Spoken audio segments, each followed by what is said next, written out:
was different. Open it up, 2-1.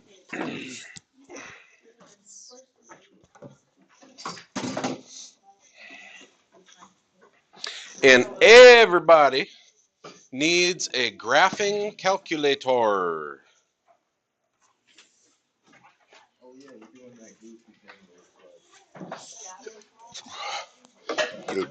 Now we'll see. Now we'll see what y'all remember from Algebra 2.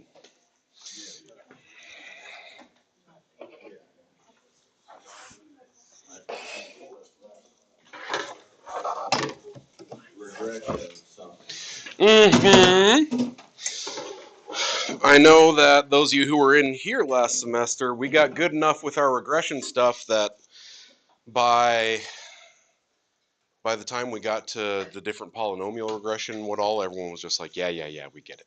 Because it's blah, blah, blah, same thing, different button. Okay? If you did not do a lot with graphing calculators, particularly regression models, you're going to want to write down some steps. So, the experienced ones in the room, tell me, how do I put a bunch of data into my calculatron? Stat edit. Okay? Whenever you see a table, you hit stat and edit. And I'm going to say before we start doing this, since we're doing regression models, might not be a bad idea to reset the calculator. 2nd plus 7, enter 2.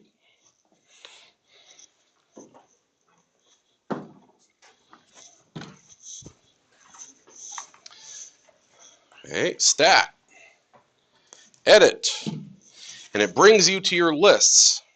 Because Frank is really, really slow when I've got my streaming software on, I already typed everything in for both this and the next problem. So you should be able to put this table, it is one table, by the way. Sometimes the table is so long that they just break part of it off and set it underneath the other one. Notice that they have the same labels for X and Y. Okay, it is just one big honking long table. So all of the M stuff, mass in kilograms, goes into list 1. All of the R stuff, resting metabolic rate, goes into list 2. And then double check your data. Maybe triple check your data. Do it like parachutes. You know, you check yours, turn it over to the next person. You check theirs, they check yours. You want to make sure that you got your data good. Because it really sucks to have your model off by just a little bit because you missed a decimal point or missed a 0. Another reason I typed mine in earlier because the emulator doesn't like zeros and decimals. I gotta really slow down and smash the crap out of the keyboard.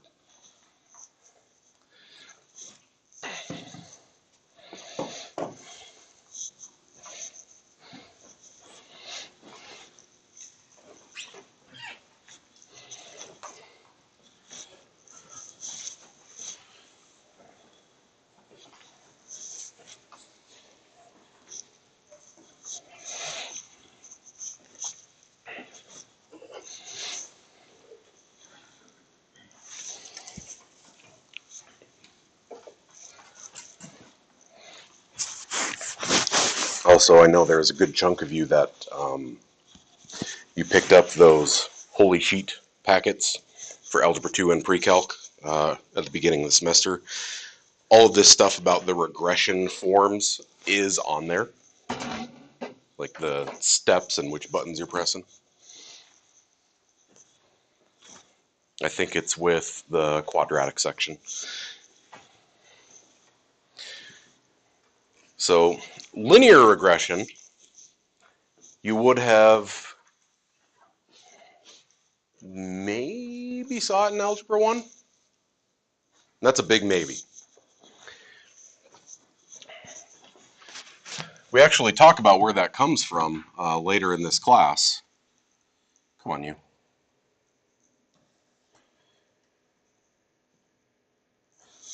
Frank, dude. Not today. Don't. No. if I've got a bunch of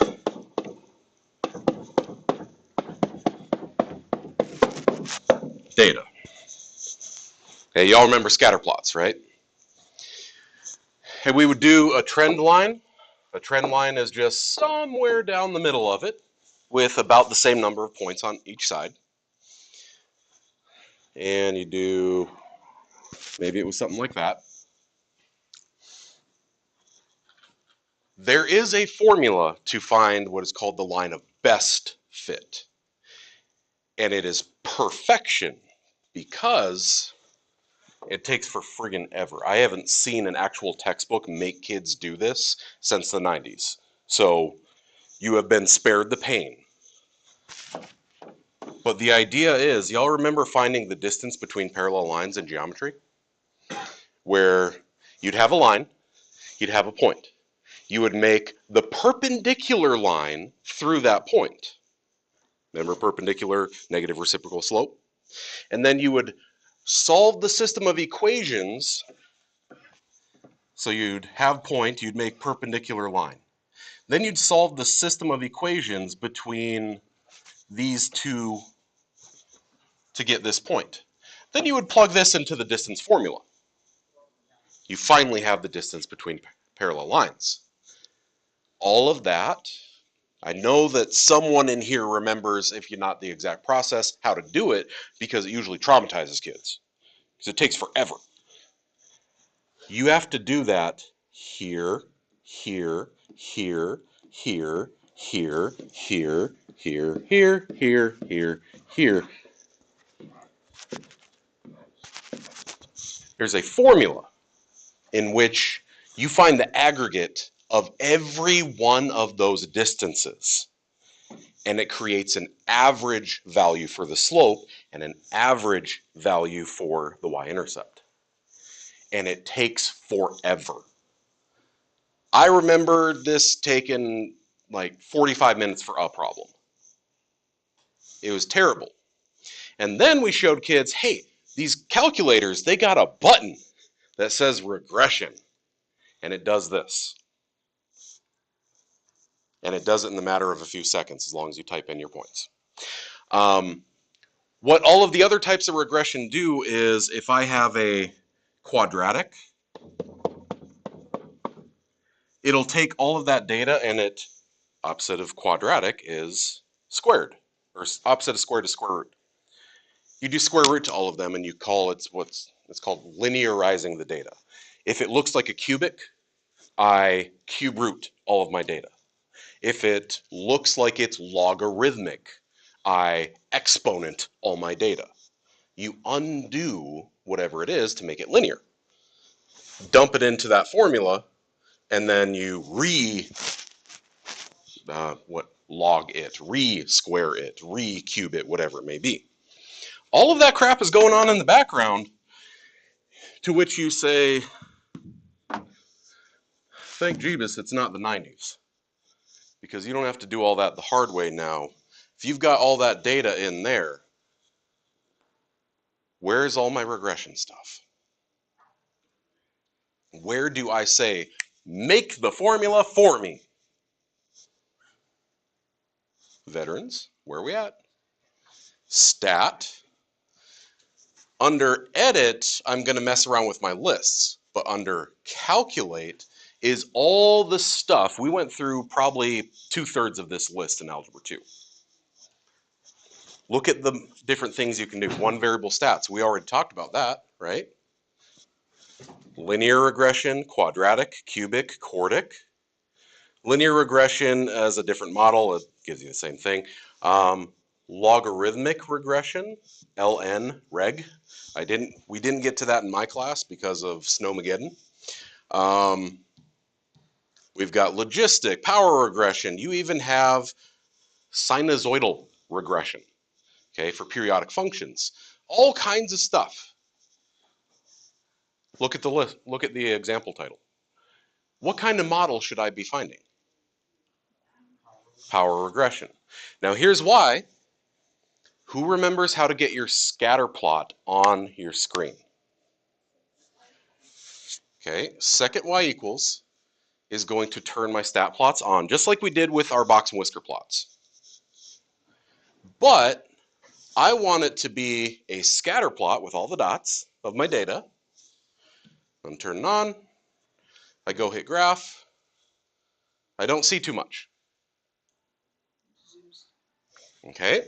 Now I can choose to manually monkey around with my window. My X's went from practically 0 to almost 100. My Y's went from 20s to almost 2,000. So I can manually change my window if I want. Window, 0 to 100. Maybe I change it to go by tens because I feel like it. 0 to, we said 2,000. Go by maybe 200s. Graph. And now that my stat plot is on, I will see it. Okay. So I can manually change the window just by looking at my data. Or, Holly called it, zoom. Option number 9 is your stats. And it'll just auto zoom it to fit all of your data points. Okay?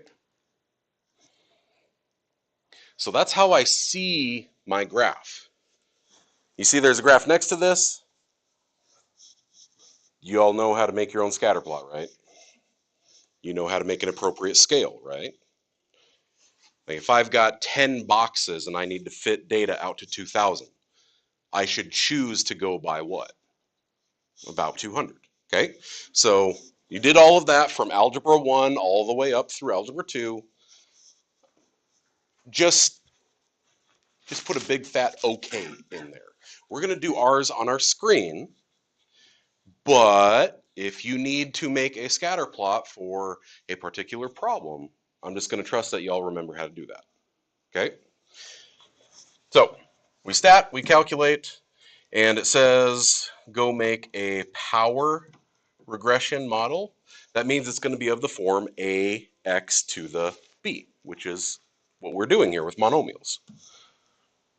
Power regression. Now, depending what calculator you have,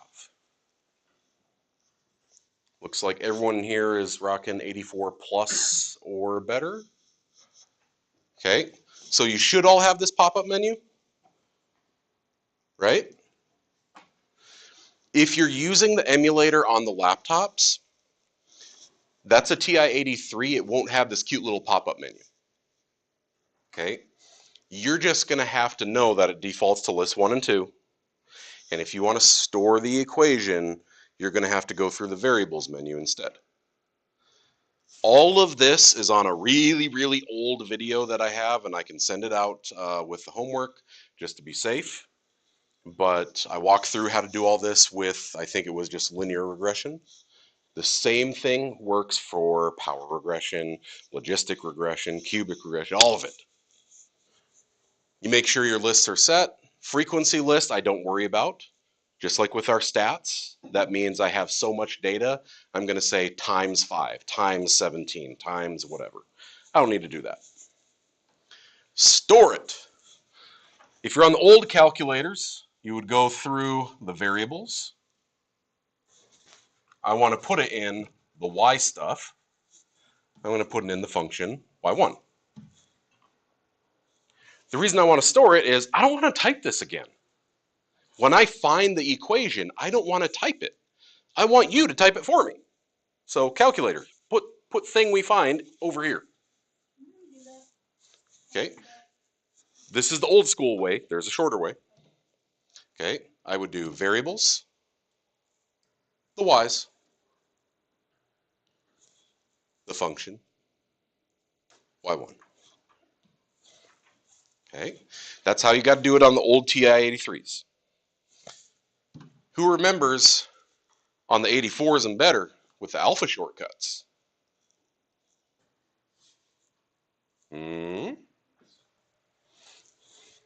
Alpha trace.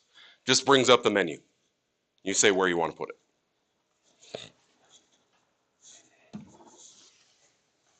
Okay, I go calculate.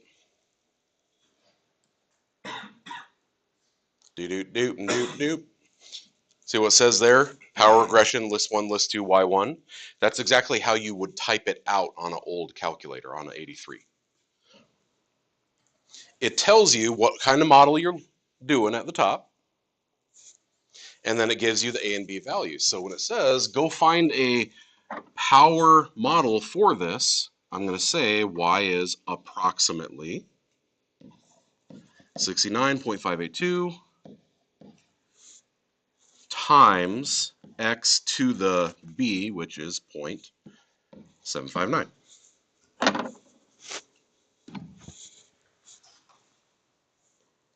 Okay, so my scatter plot of the data, I'm going to say, yeah, I got that on my screen.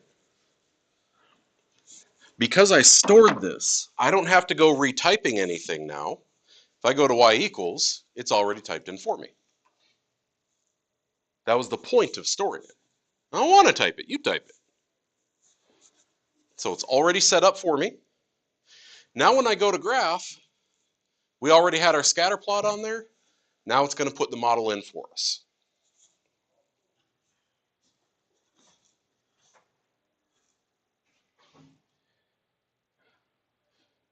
Loading, loading. This is how we do any sort of model. If you ever see a bunch of data in a table and it says, make an appropriate model for this, or make a quadratic model, make a power model for it, you're just going to dump everything into list 1 and 2, go find the appropriate regression, and you're good. So when it says make a scatter plot, you're supposed to use a power regression? When it says make the scatter plot, it's just put the data on the screen. We did that with putting our data up here with our scatter plot. I'm saying we do ours on the screen because we're big kids. If you need to make your own scatter plot, say for example, one problem on a homework, can you make a scatter plot? Okay. You just make an appropriate scale and you ballpark where the points are. The whole point of doing this was so I can answer questions. Write a polynomial function to model the data set. Okay, we already got our monomial. Yep. Round each coefficient to the nearest. I don't care what you say, but it is thousandth. State the correlation coefficient. I don't know how good this model is because I forgot to do something. Okay, we got to go find that correlation coefficient. Correlation coefficient is the percent fit. It tells you what percent of my data is covered by this model. I want you to think about, Aunt Kathy and how much of her is covered when she goes out in public. Okay? What percent fit is this model? So, you know what? Something mode something. If you're on the if you're on one of the newer calculators, you're lucky. You get to go to mode and you just turn your stat diagnostics on. And that'll give you the correlation coefficient.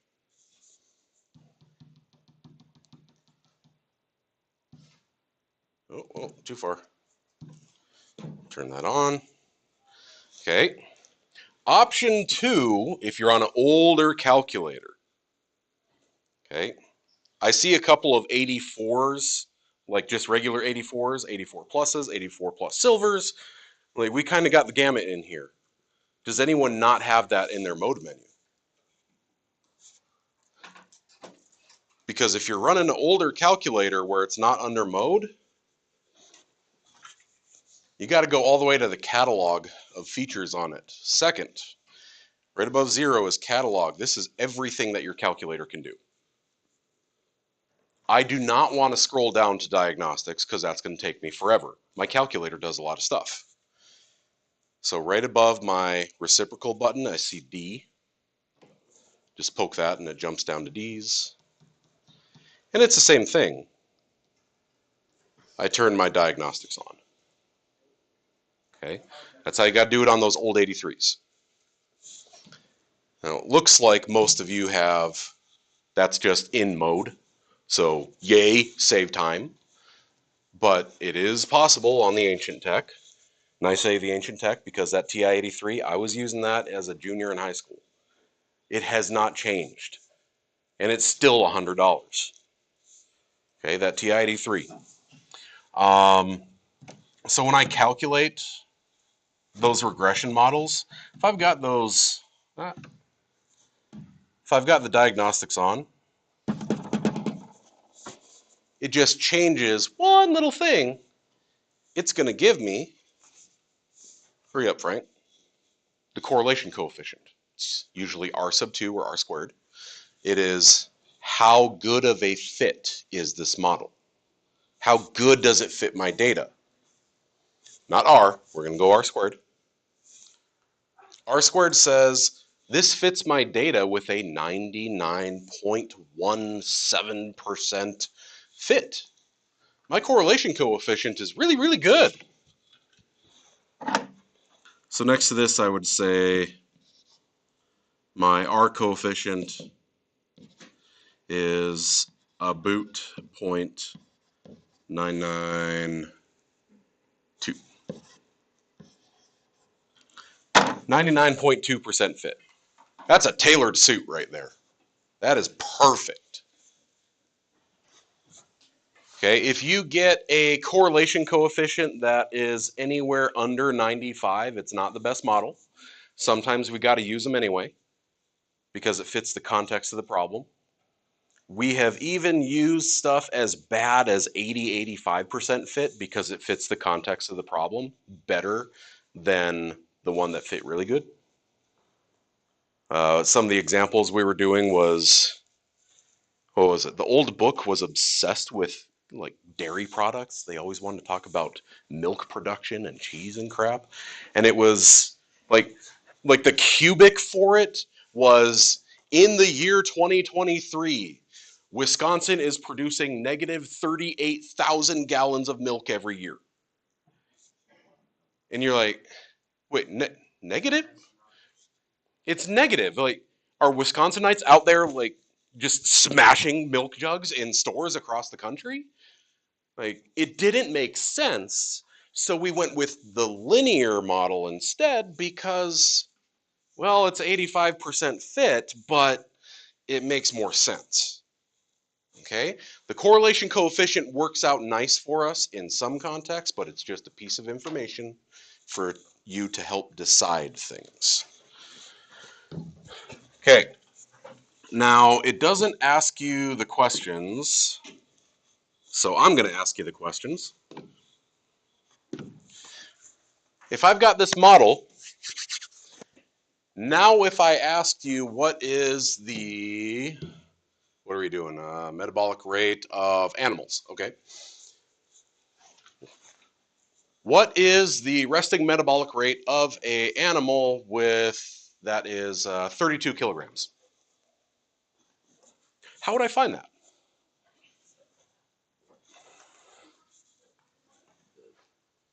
Is the 32 kilograms an X or a Y?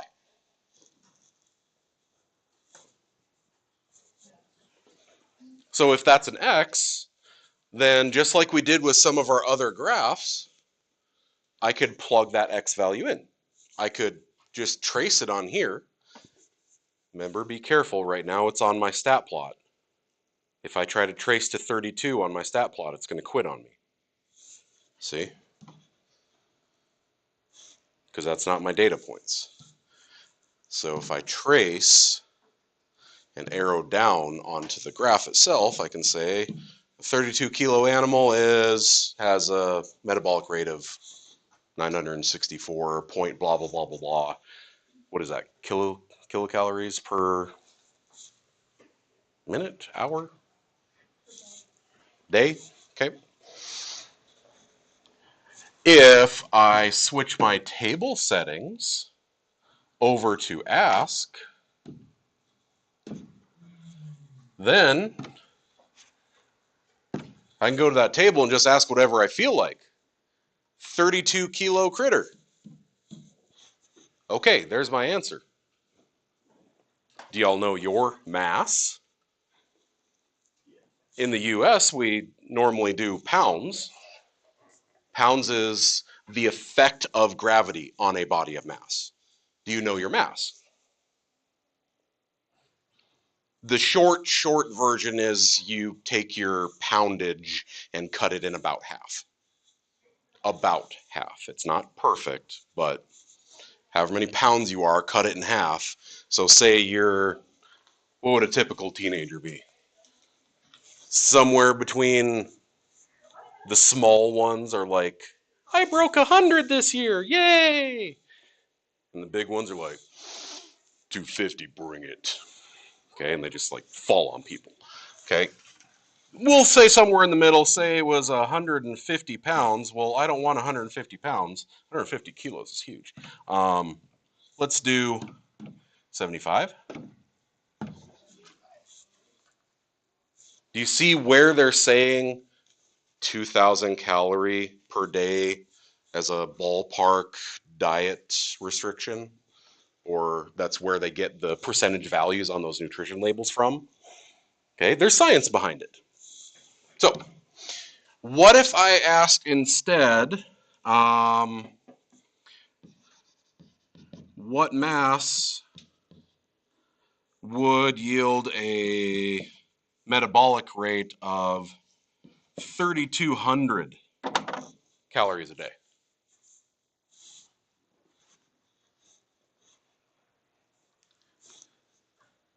I'm going to say anyone who's a teenager, because y'all have the metabolism of a black hole mixed with a trash compactor. The kind of crap that I see kids eat and the amount, it's crazy. That's a Y value. I can't ask a Y value on here, so y'all remember how we do it. Guess and check. Okay, it's a Y value, so I dump it into Y2. Go find my intersection. Okay, we're going to head down here and say 3,200. I said 3,200. Said the emulator doesn't like these bottom rows here. Okay, now when I go to graph, I'm not going to see that line because my window isn't big enough.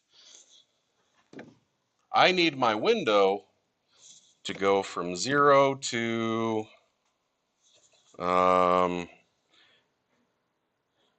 3,200. That's going to be big. I'm going to go out to 200 kilos just to see. Go by 20s. 0 to, I need to go to at least 3,200, so I'm going to go out to 0 to 3,500. Hopefully this allows me to see not just my line, but where they intersect. I'm just kind of spitballing numbers here. I had my X's go out to 200 and my Y's go up to 3,500. Will I see the intersection? Looking good. Hey, there we go. So you go calculate the intersection between them. Remember, calculate is right above trace. Second, calculate an intersection between two things. It's going to say first curve, second curve. As long as it's on them, it doesn't matter. Remember, we did this with our polynomial models at the beginning of chapter 1. And it says 155 kilos. So that's like 320 pounds. That's a big critter. Okay. One of my friends in high school, we called him Lunchbox. Kid was, as a sophomore, 6'2", 320. He was like the size of a fridge. He was our kicker. He was our kicker. It was like 1984 Tecmo Bowl. He just kind of and it went off the field. Lunchbox was a big boy. He was a big boy.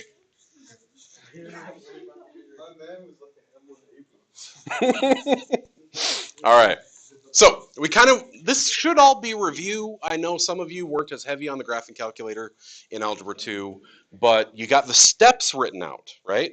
All of your stuff goes into list whatever you choose. I have mine in list 3 and 4 here because I typed it ahead of time. You put your data in the lists, double check your data, stat, calculate, power regression, and then see if you can get that model right there on your screen. You don't have to graph it on your paper if you can get it on your screen. And then see if you can answer those questions. This one might be a little bit more relevant given recent weather. You can get rid of the other data if you want, yes.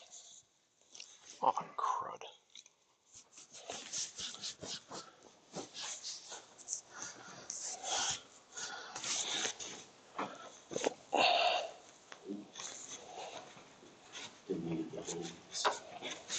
Now, if you highlight list 1 or 2 and hit clear enter, it will clear the list. If you hit delete, you will delete the entire list out of existence. And that's okay.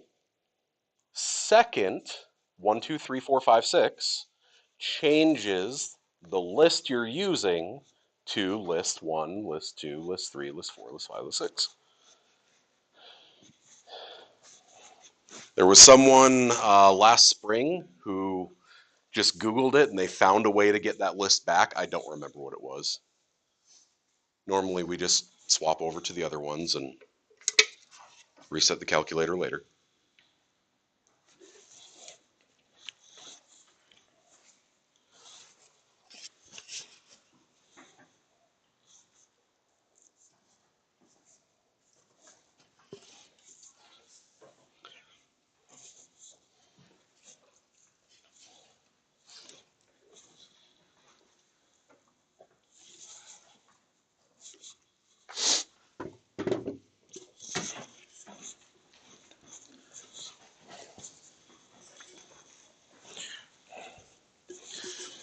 Hey, if you've ever done the not intro to tech, what's the Banton Daggett class?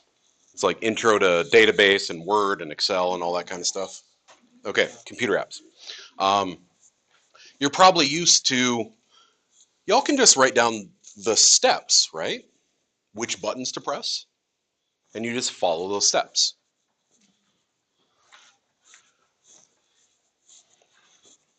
Okay, whatever job you get, odds are you're probably going to have to work on some computer system at some point. And you're going to have the cute little training sheet, or maybe it's just taped next to the computer screen and it walks you through, these are the buttons you press to do the thing. Same here.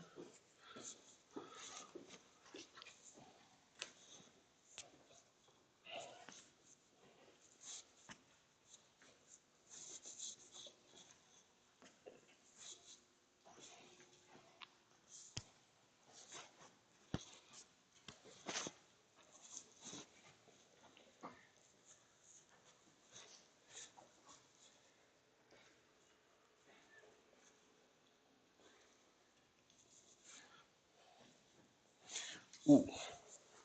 I'm going to add a,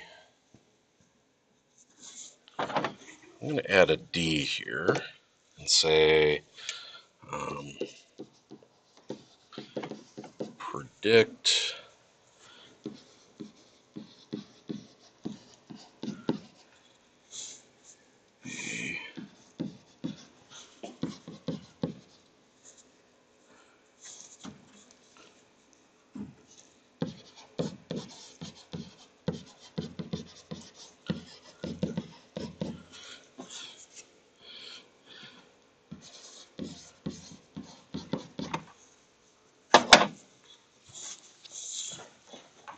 I'm going to add a part D there just so we get find X and Y versions of questions.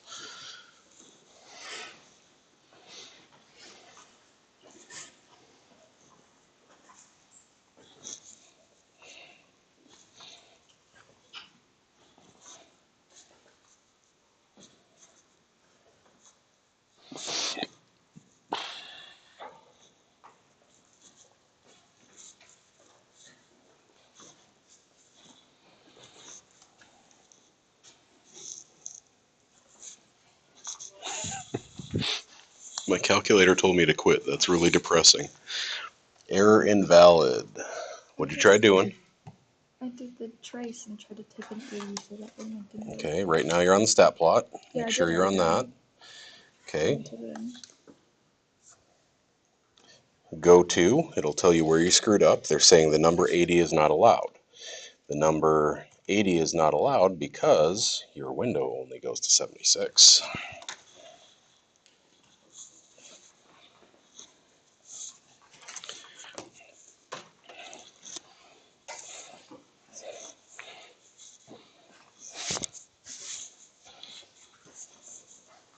It's like if I asked you right now to point to Caitlin.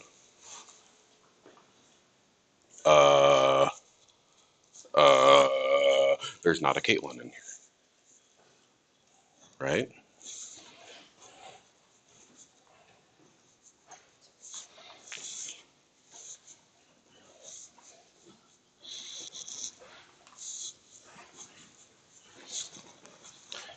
Okay. Looks like most of us at least got the data in, so let's see what we got. First, I've got junk on here that I don't want. So I'm going to go to my Y's and clear those out.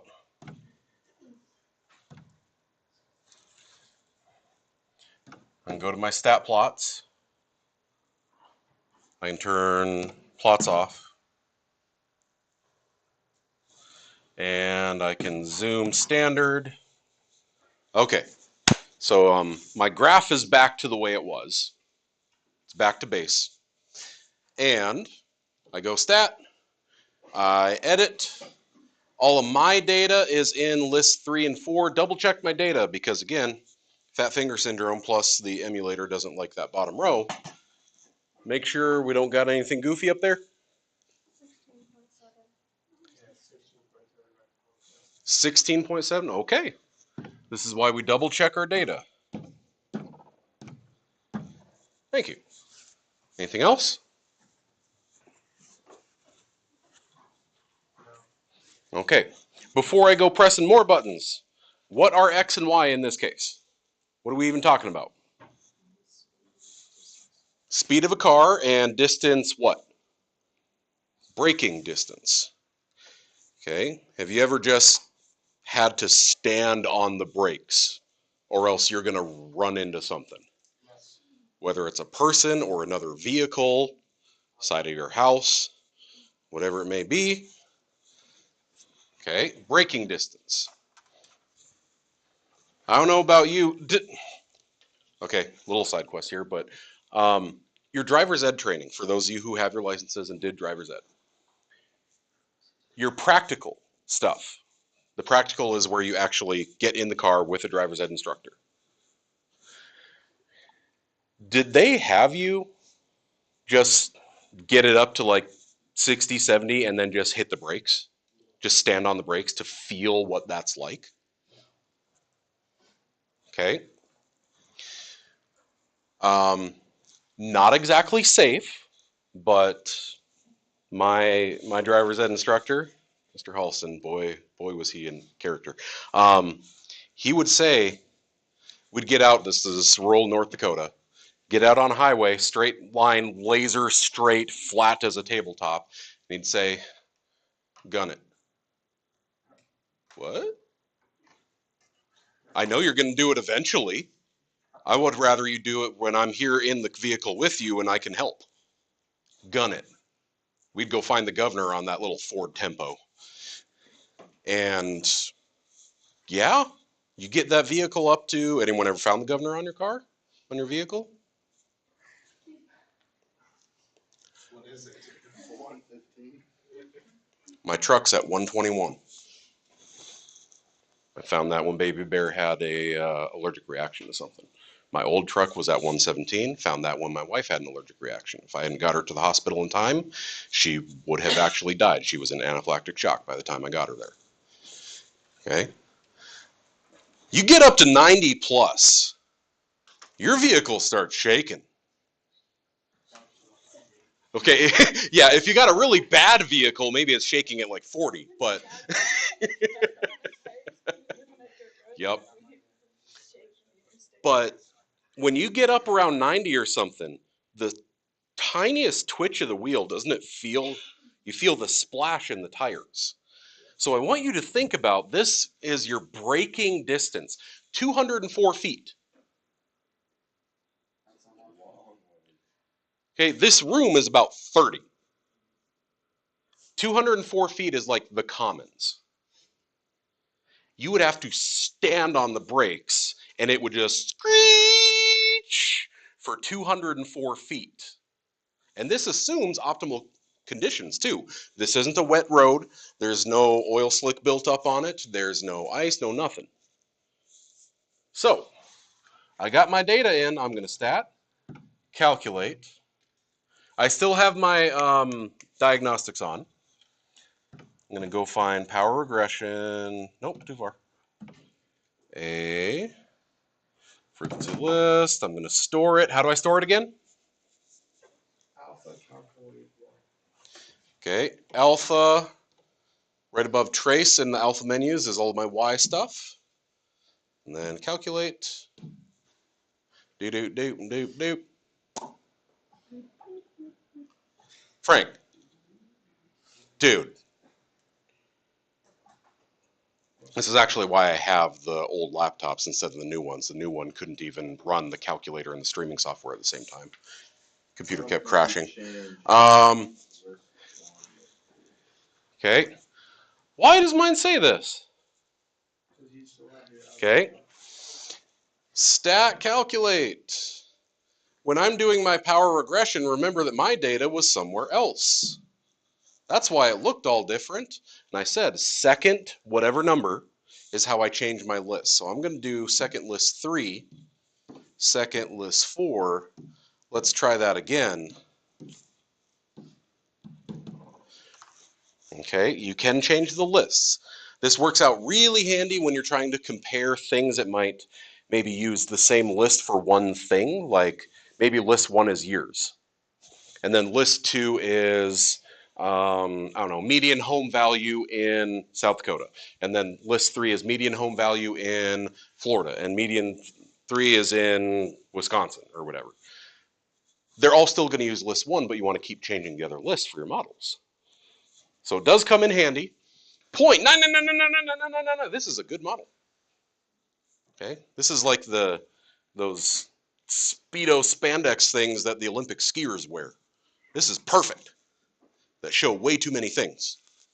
About 0.042 x to the 2-ish. And if I turn my stat plot back on, make sure I'm using my correct lists.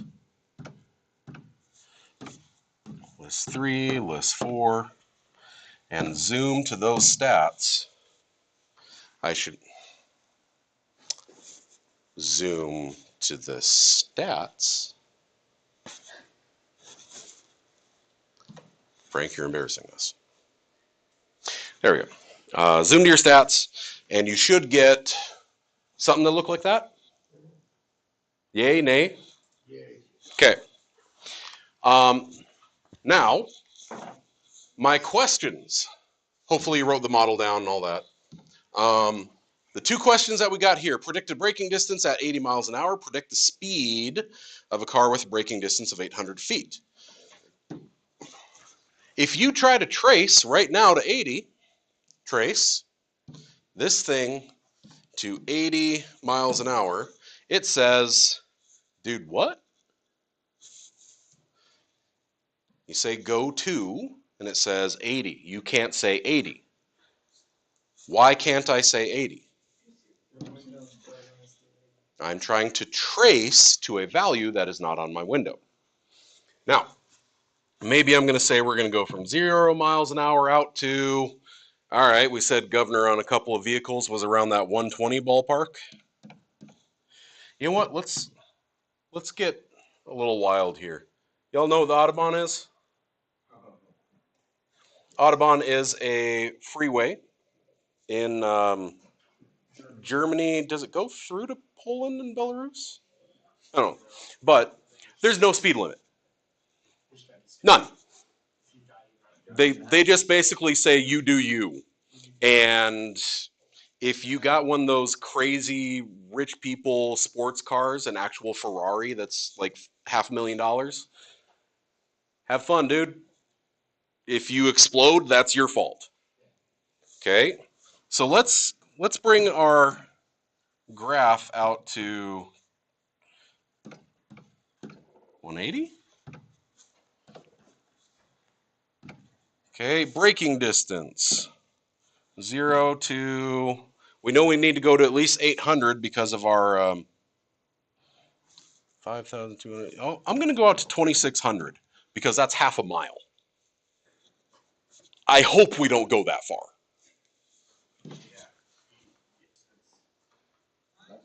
Okay, so there's our data, but it is a power model. So look at how far up that thing goes. Now if I try to trace out to 80 miles an hour, 267 feet, is that what we got? Or thereabouts? Okay. Let's say we find the governor on that vehicle of ours and we go out to, I don't know, 115. Double. Let's say we're on the Autobahn and we're up to 170 miles an hour. 1,200 feet. Roughly 4 football fields. Do you think you're going to keep going in a straight line for 1,200 feet with the brakes locked up? Or are you going to start spinning around and then... Okay. So, and then the other one was predict at 800 feet. So I'm going to go to Y2, plug in 800, and I'm going to go calculate that intersection. But it's going to have to graph it first. Okay. So this works for everything. I want you to second calculate and look at that list of stuff. If you get a table and it says, make a line, make a quadratic, make a cubic, make a quartic, make a exponential model. That's where it's like 5 to the x. X is up in the exponent. Power models, logistic, we did not get to that in Algebra 2. We did not get to our logarithmic graphs. Okay, all of those things are viable. You should have at least done in Algebra 2, there's a pretty common lesson where you talk about all these models and you make the spaghetti monster on your graph of a line, a quadratic, a cubic, a quartic, and you have to decide which one is the most appropriate. Okay, that's like a big Algebra 2 standard. 138 miles an hour. I've never done it. The fastest I've gone was 125. Scared the crap out of me. But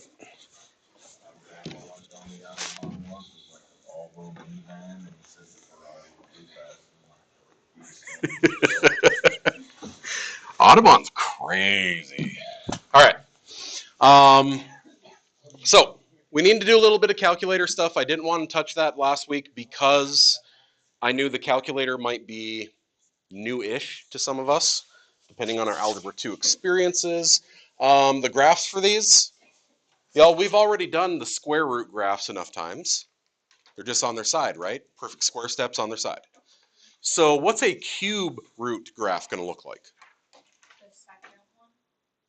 Well, yeah, but what steps will I use to make it?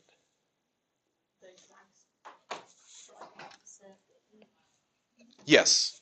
Okay, if it's a cubic, I use cubes to make my steps. If it's a cube root, I still use those cubes, they're just on their side. Okay? So, do we know off the top of our head? 4 cubed.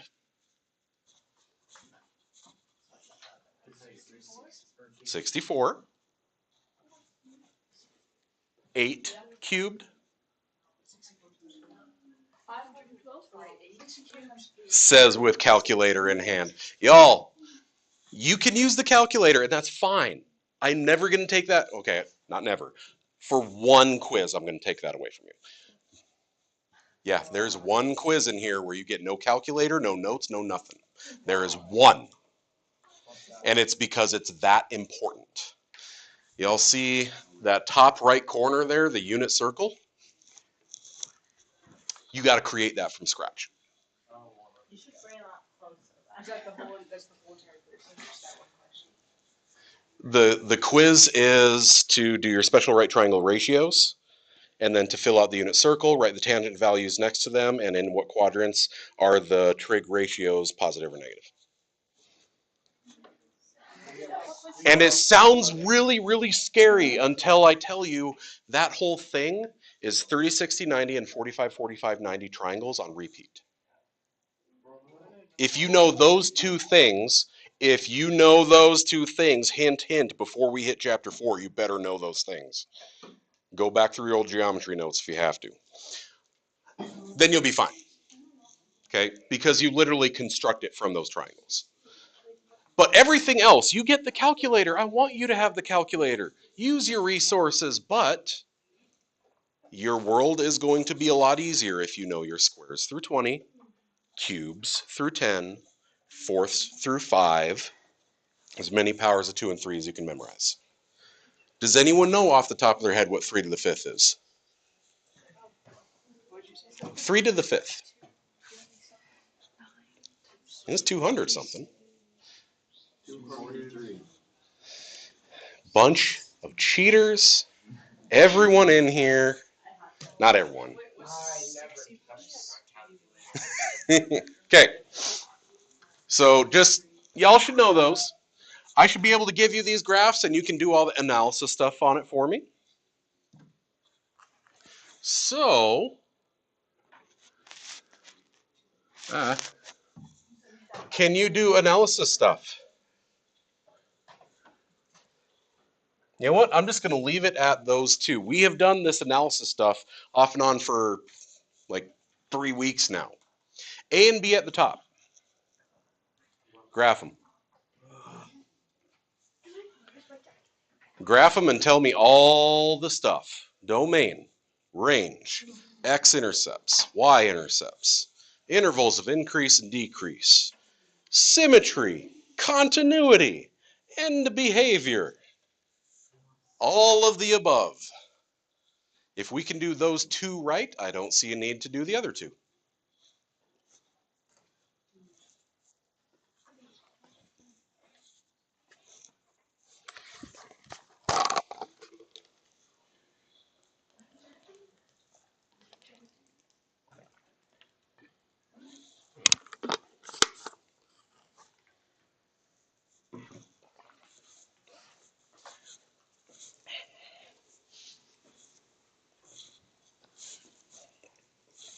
Okay, can you graph it?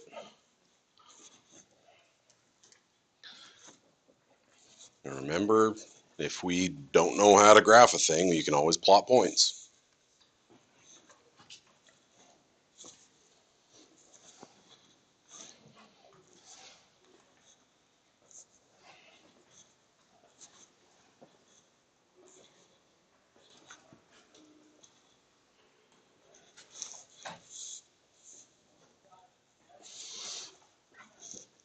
We can always graph by plotting points.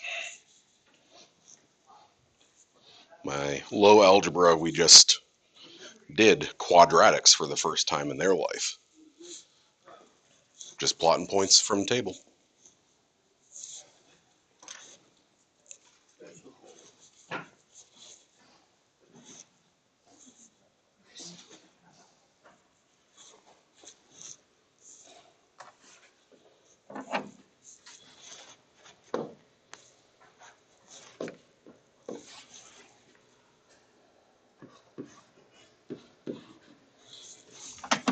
Frank, you cross-eyed.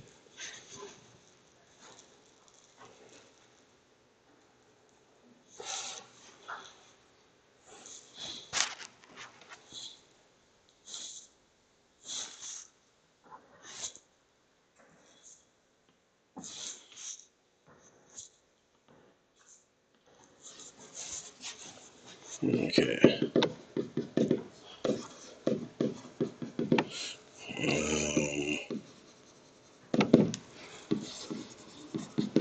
Continuity, increase, decrease.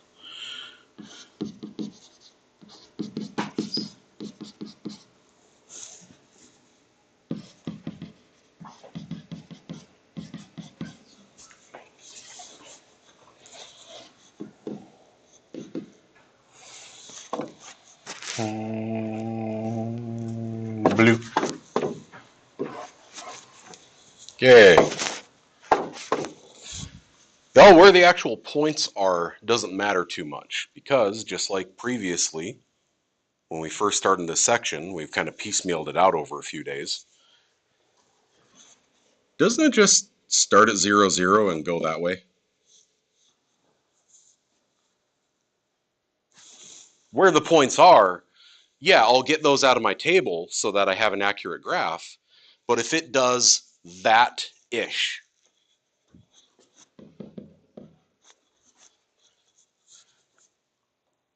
no, you cannot do that on a test. If it does something like that-ish, then can you tell me domain? Where do we start? 0 to infinity?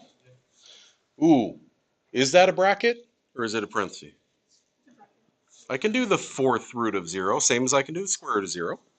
Range, same thing. X-intercept, zeros, right? It hits the point 0, 0. And if I'm not sure about that, I plug in 0 for y and x respectively to find my intercepts. Symmetry, nah. Continuity, careful about how we wrote this.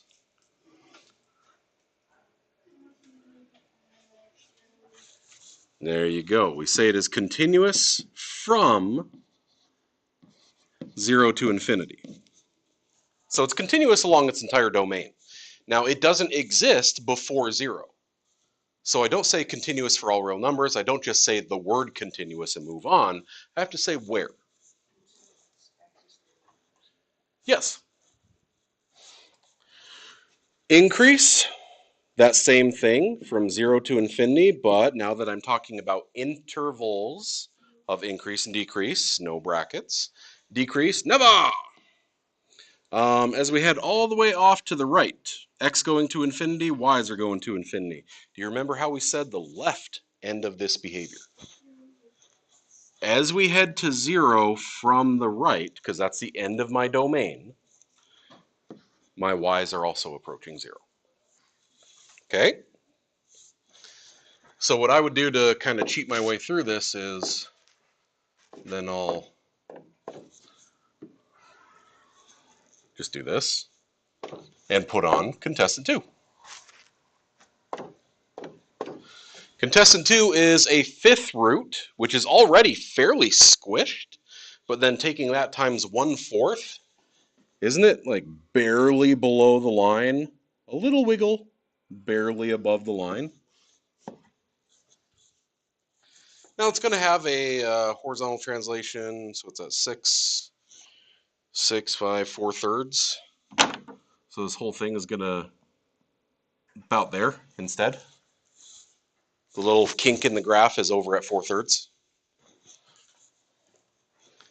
So it looks kind of like this. That is going to change things in terms of my intercepts anyway.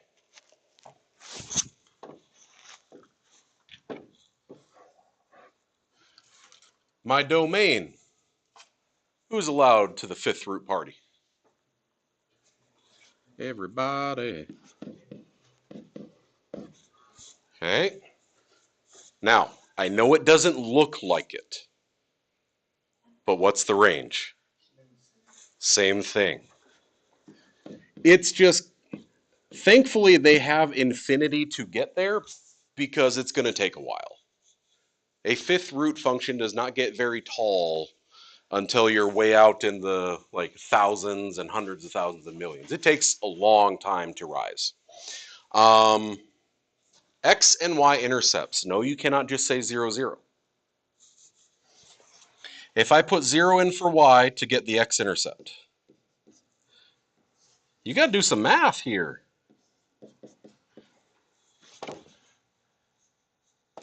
Orange? Orange. That's not orange. There we go. I would multiply both sides by 4, so it's still 0.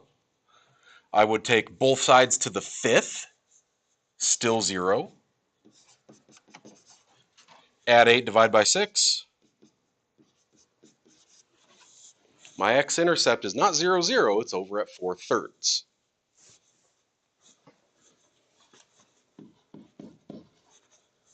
Y-intercept. Y-intercept's going to look real ugly because you put 0 in for x. Well, if I put 0 in for x, I get 1/4 5th root of -8.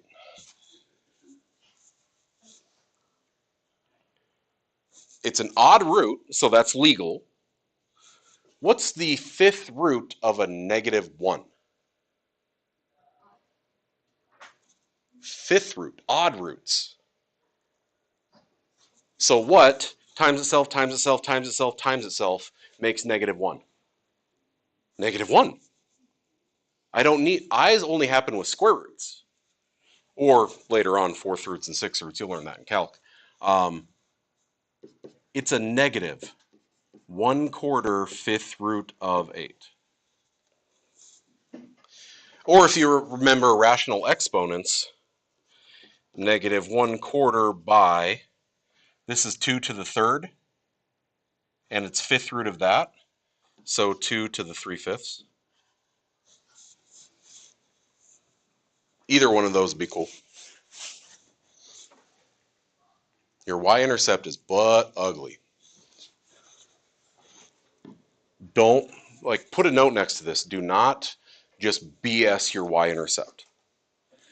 Don't just trace to x equals 0 and I'm going to write this decimal out. Plug 0 in for x and simplify the expression. -1/4 5th root of 8. Okay, symmetry. Is this thing symmetric to the x-axis, the y-axis, or the origin?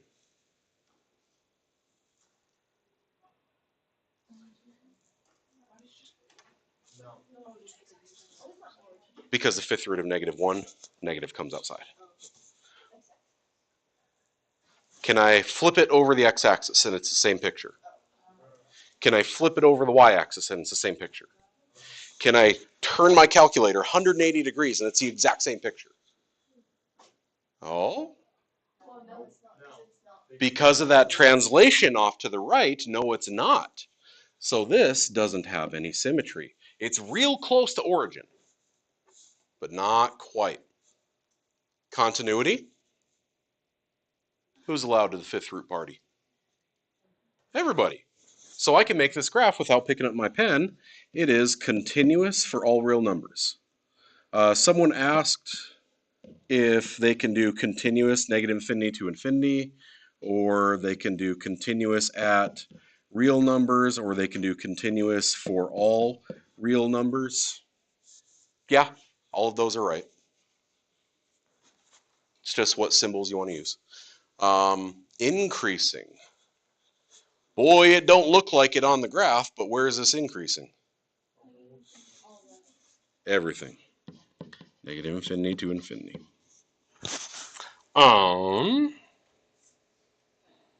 Decreasing, never. And I know it doesn't look like it, but as the limit, is this g of x? No, it's f of x. The limit of this function as x heads all the way back to -infinity.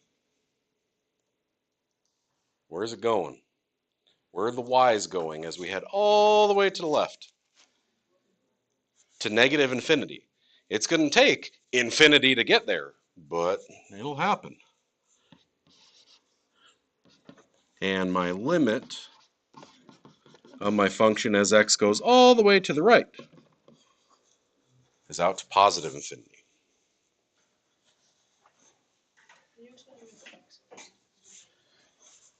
Plug 0 in for x, or 0 in for y. Solve. Times 4. take it to the fifth, add 8, divide by 6. Okay. So, so we're a little shaky on that.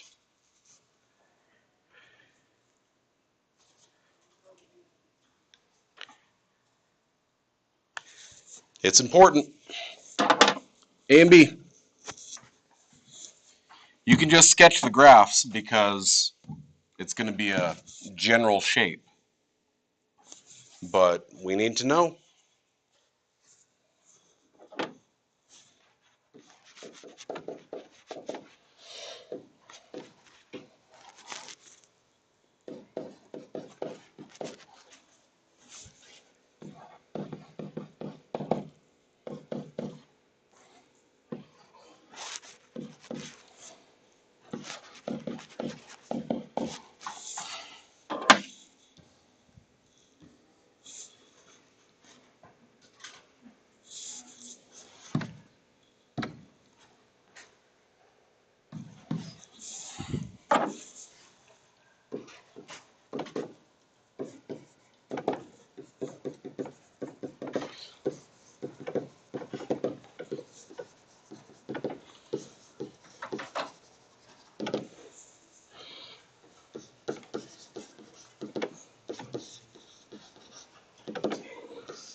When you start mishmashing together radicals and exponents, they do some funky stuff.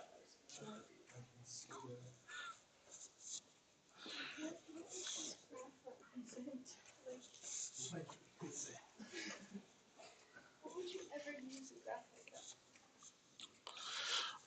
that?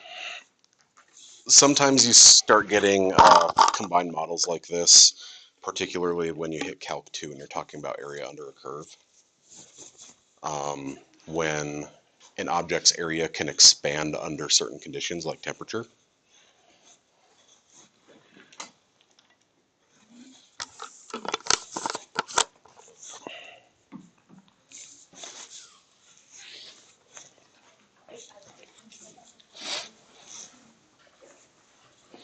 I think that breaks your brain. How about quantum computing? Yeah, I'm not.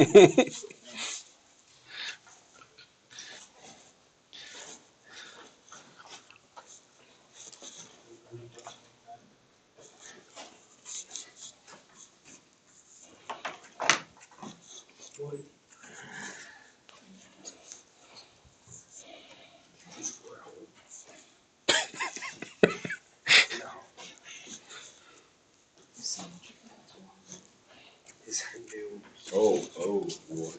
As a shop, I know stuff.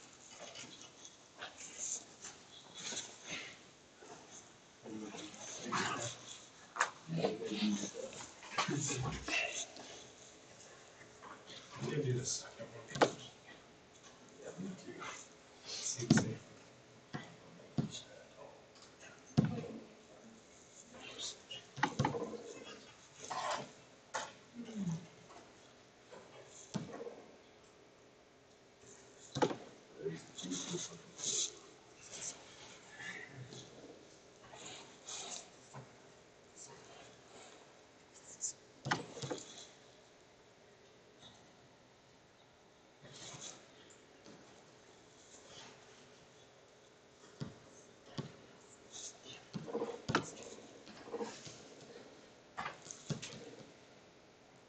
Frank.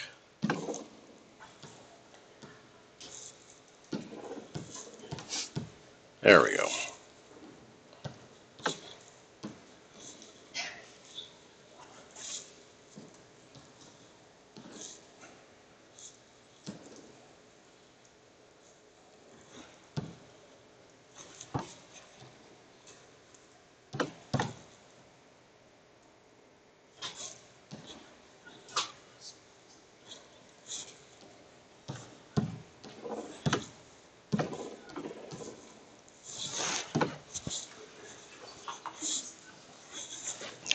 Yes, these two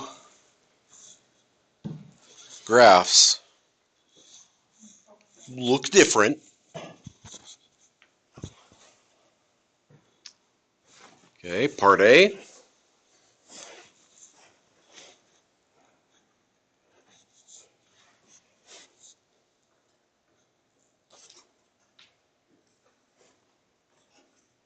Part B ain't as bad.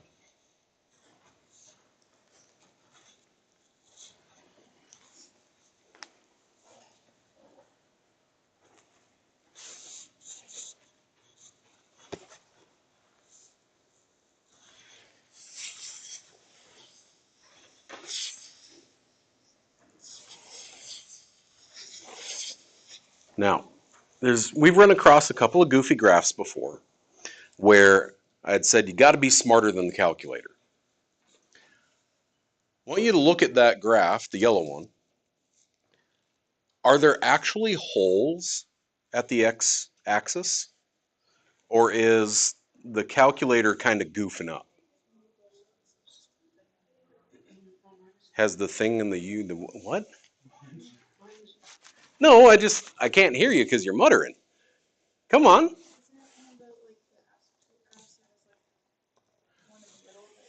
Okay, does it have an asymptote in between there? Okay. How do I get asymptotes? Vertical asymptotes.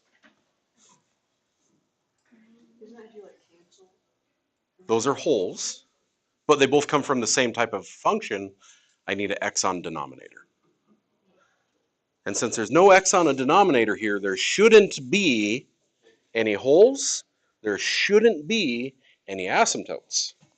And I'm betting if I zoomed in on there that my calculator is just kind of fritzing on how to draw that.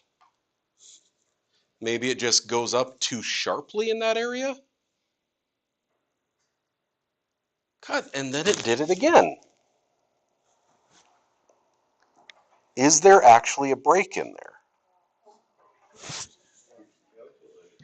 Trace. Come on, Frank. Okay. I'm going to trace to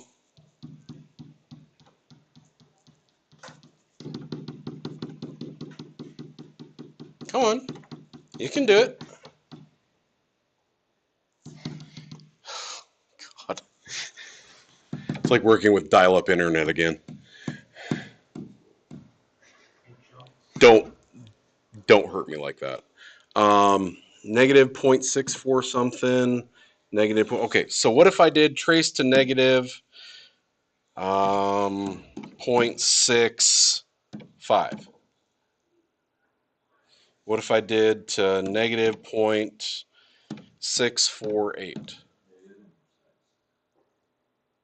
Ooh, negative 0.646?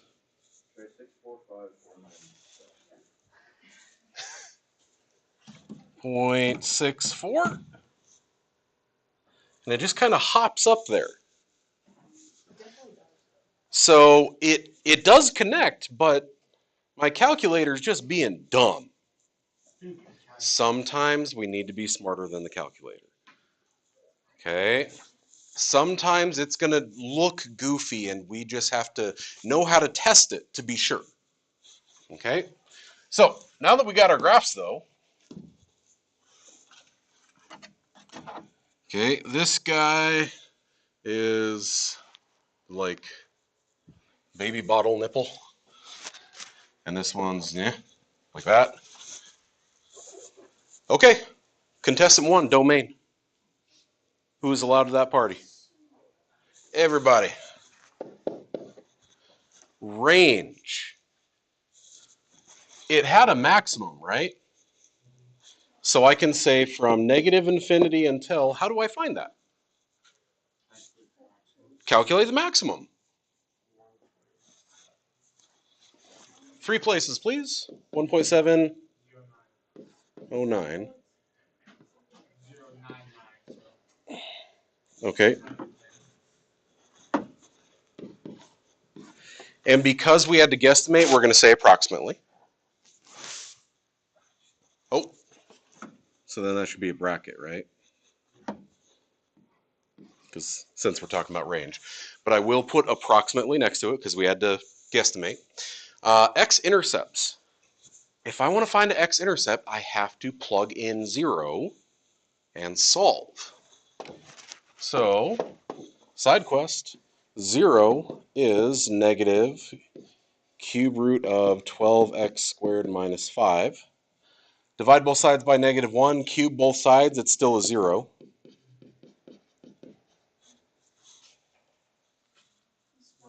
Add 5, divide by 12, square root. Square root of 5/12, don't you dare leave it like that, because that's the square root of 5 over the square root of 12. Let's see if you remember how to rationalize denominators.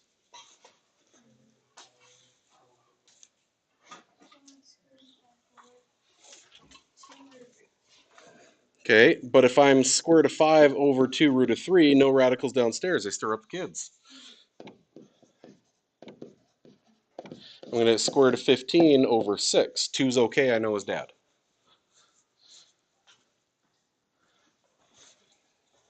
Okay, square root of 5 over square root of 12 needs to be simplified or rationalized to square root of 15 over 6.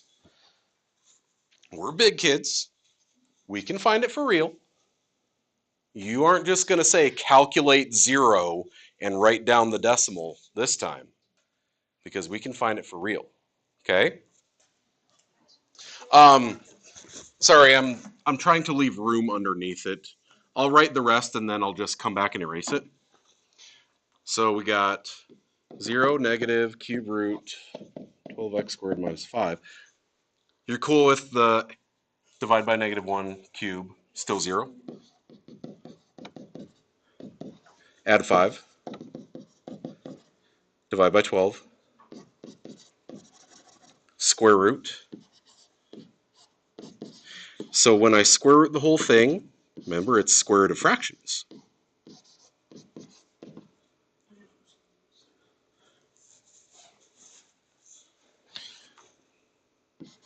We got kind of derailed there. That's 5 over, okay, as Bella said, that's 2 root of 3, right? I think one of you, you're all muttering a lot. Square root of 3 and square root of 3 to rationalize. You see how it's 15 up top. What's inside radical land stays in radical land. When I do square root of 3 by square root of 3, it's regular old 3 times the 2 that's already there. Okay, so we got to do a little bit of work off to the side to get that x-intercept, and you want to be as accurate as possible. That's the square root of 15 over 6. How about y-intercept? Again, simplify it as much as you can.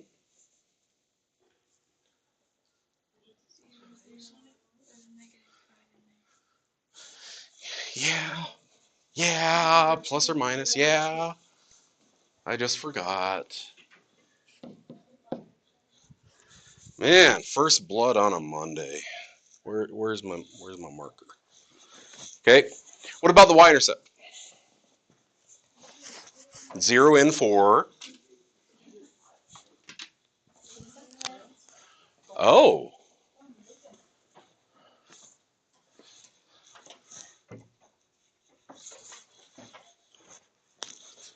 Am I allowed to do that? Can I put in 0? Or do I get an illegal value? Cube root, okay? Just because we brought up plus or minus with like 4th root and 6th root and stuff, I know a little bit of a panic there. Okay, yes, it's cube root. I'm perfectly allowed to do that. If I put a 0 in right here, I get 0 minus 5 is negative 5, cube root negative 5. What I would like you to do is bring the negative outside. Because the cube root of a negative thing is negative cube root of thing. Because treat that like a negative cube root of negative 1 times 5. The cube root of negative 1 is negative 1. So I can bring that out. -1 times a -1 is just 1. Okay? So cube root of 5, yep.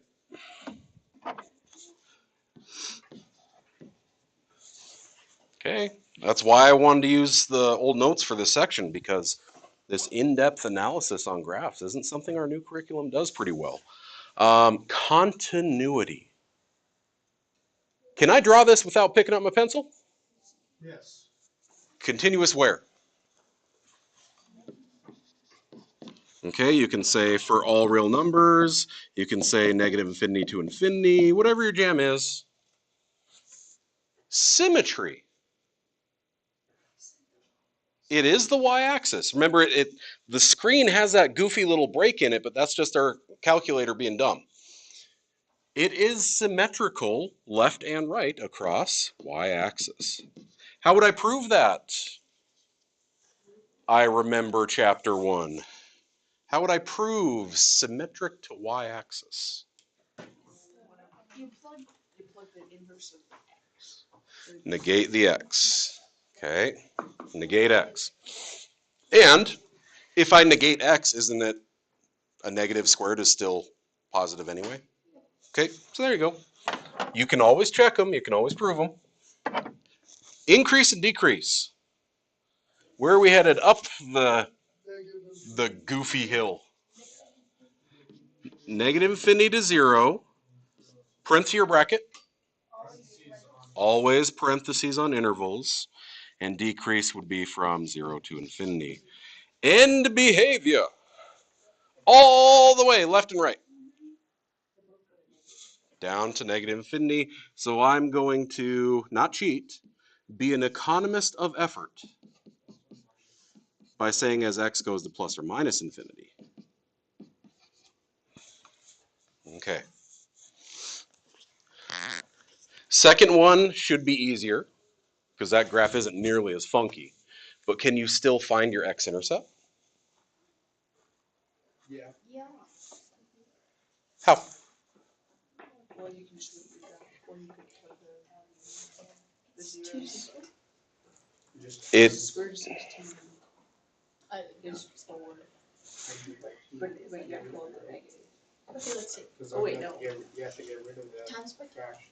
because it's negative. Is that 6? And then you square it.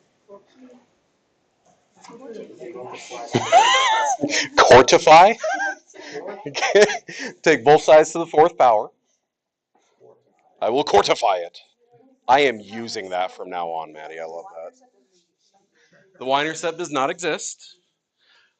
Because, okay, the y-intercept, if I try to put in 0, I'm now taking the 4th root of -16. It's an imaginary value.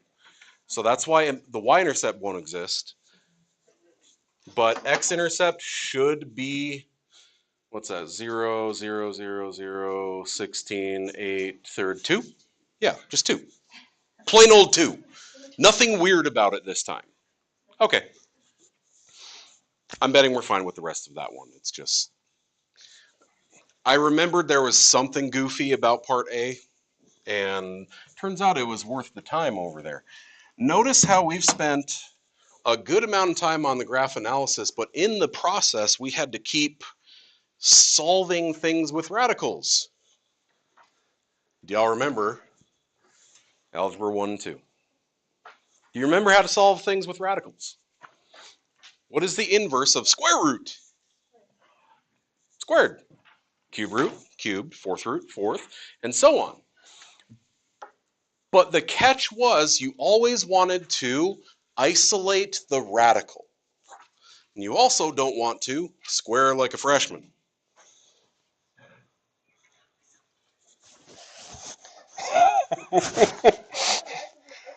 Oh, that's right. I gotta hand back your chapter or your quiz 1, 2, 3, 4.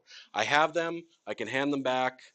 I'll just set them out like on the counter or something, and if you want to come pick them up today, or would you rather I just gave them to you tomorrow? Okay. So, step 1 is always isolate the radical. 2x plus 2 root of a Hondo minus 12x. I undo square root by squared, but square both sides, and don't you dare try to do this.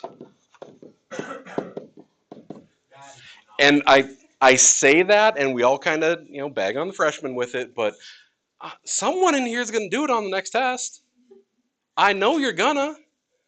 Okay? If you need to write out 2x plus 2 times 2x plus 2 and FOIL, spaghetti monster, the box method, whatever your jam is. Okay? I've got 4x squared plus multiply and double 8x plus 4. Okay, when I square both sides, I now have what kind of critter? What kind of function is this?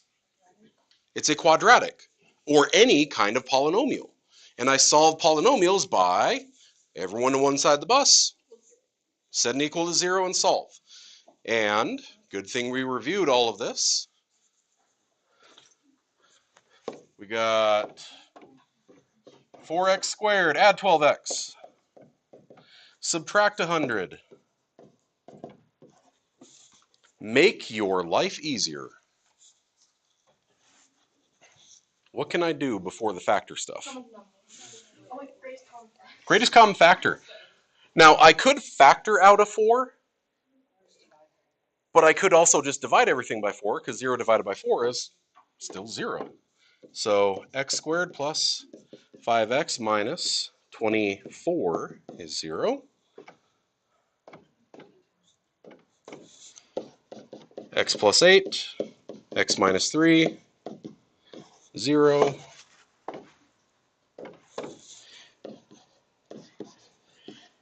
Set them both equal to 0 and get negative 8 and 3.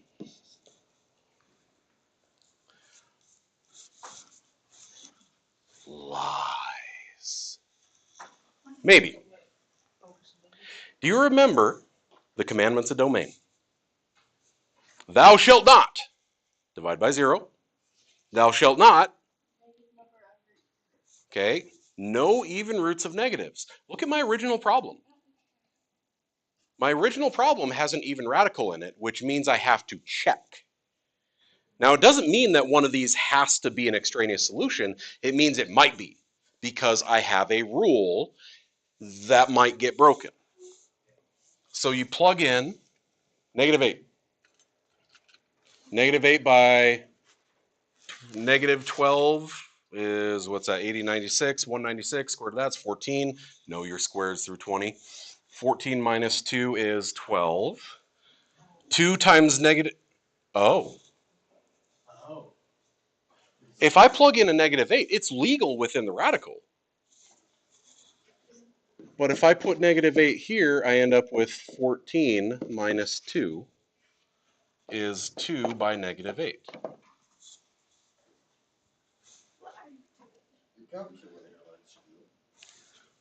Right? Because this is 96. 196, the square root of 196 is 14. 14 minus 2 is 12. 12 does not equal negative 16. It's legal in the radical, but it makes the equation statement false. I've got to get rid of him because it's an extraneous solution. It works in the radical, but it doesn't work at the end of the problem. The equation is not balanced. What about 3?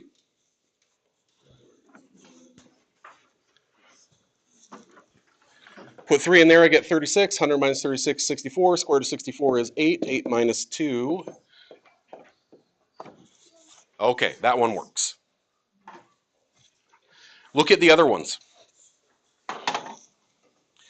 We just ramp it up and ramp it up and ramp it up. Okay, double radicals, squaring twice in a problem. Squaring twice in a problem, and one of them involves squaring with a radical. Like your answer still has a radical. We showed you it in Algebra 2, but we didn't have a lot of experience with it. That's a good place to start tomorrow.